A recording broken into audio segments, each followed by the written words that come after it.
It's hard for me to not think about my first experience and how kind of memorable that was. It was hectic, you know, to have that in the back of your mind, really in the front of your mind.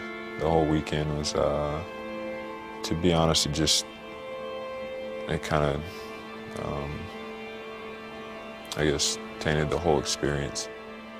This was the lasting image of Blake Griffin from All-Star Weekend 2011, his first appearance. It should have been a glorifying moment. But Blake's mind was elsewhere, on his best friend and high school teammate, Wilson Holloway. The two met when they were both 14. I was at a AAU basketball practice in the summer. Walked in and saw like this tall, goofy kid smiling and laughing with everybody like he had been there, you know, like the whole year.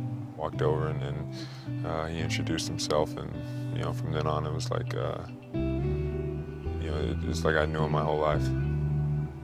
Blake loves to joke and laugh, and Wilson was just the perfect friend for that because he loved to laugh. They were a perfect match. Teammates at powerhouse Oklahoma Christian High, they led their school to 3 state high school championships. They had great chemistry together on the court. I mean, everyone understood that Blake was the superstar. I think Wilson actually learned a lot from Blake. It was night and day. I mean, his skill level just went up significantly. You know, he just loved being out there. He was kind of our enforcer. Nobody was coming into the lane without getting bumped by him.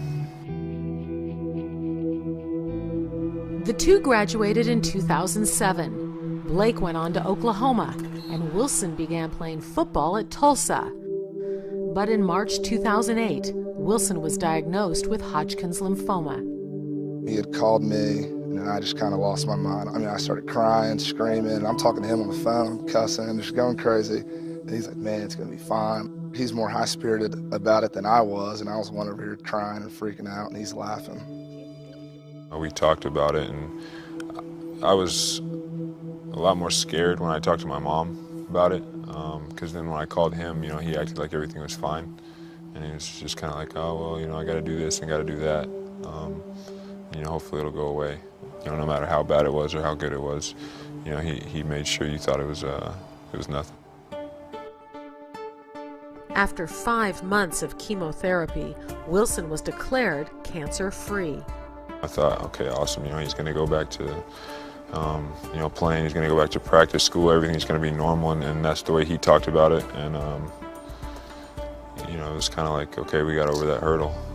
Wilson was back on the field, but not for long. The cancer returned just 1 month later. Rigorous chemotherapy followed, and the 6'7", 300-pound offensive lineman lost nearly half his body weight. Still, Wilson was determined to make it to New York City, where his best friend was about to become the #1 pick in the 2009 NBA draft.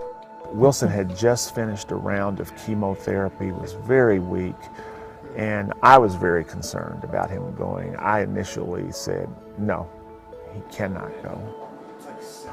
But one of the light bulbs that went off over my head is, you know, Blake loves Wilson. I gotta wait for my hair. Tuck your ears in. I gotta wait for my hair to grow back. So it fits funny. You know what? Through. I mean, who better could I entrust Wilson to than Blake? He went, and he had a great time.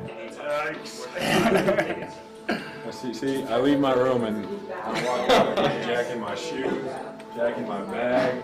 And it just meant the world to him. The relationship with Blake was a key part of Wilson's not giving in to the psychological part of his disease. Around the Griffin screen, pick, roll, slam dunk! Oh me, oh my, what a play! By the fall of 2010, as Blake's career began to take off, Wilson's health deteriorated. The day before All-Star break, February 16, 2011, Blake was playing in Minnesota. That whole game, you know, it's in the back of your mind, and as soon as the game was over, I just like got a bad feeling in my stomach. He woke up and he says, Mom, he says, I don't feel good. And they put him in the ambulance, and he asked me, he says, Mom, are you going to ride with me? And I said, no, I'll drive your car.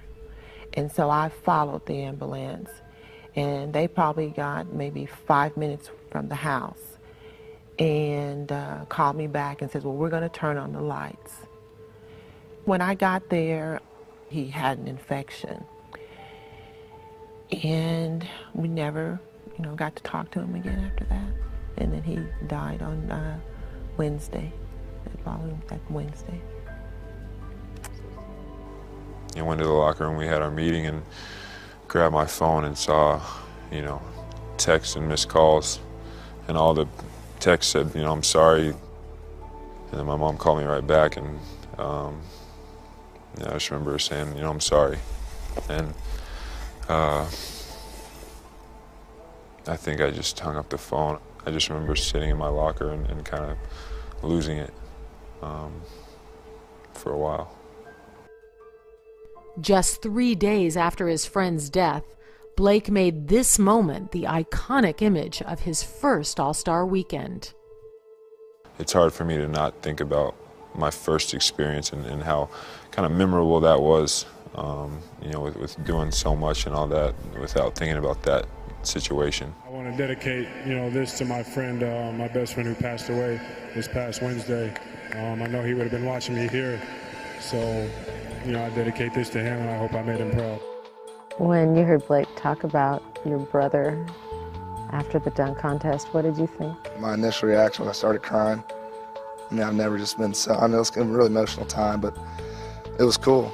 Blake's obviously on a pedestal now, and he's using his kind of celebrity status to help my brother's memory stay alive. It's always special to a parent to be able to understand how much other people appreciate your child, how much your child's life meant to their life, and I took that as the statement that Blake was making. He wanted the world to know what Wilson's life had meant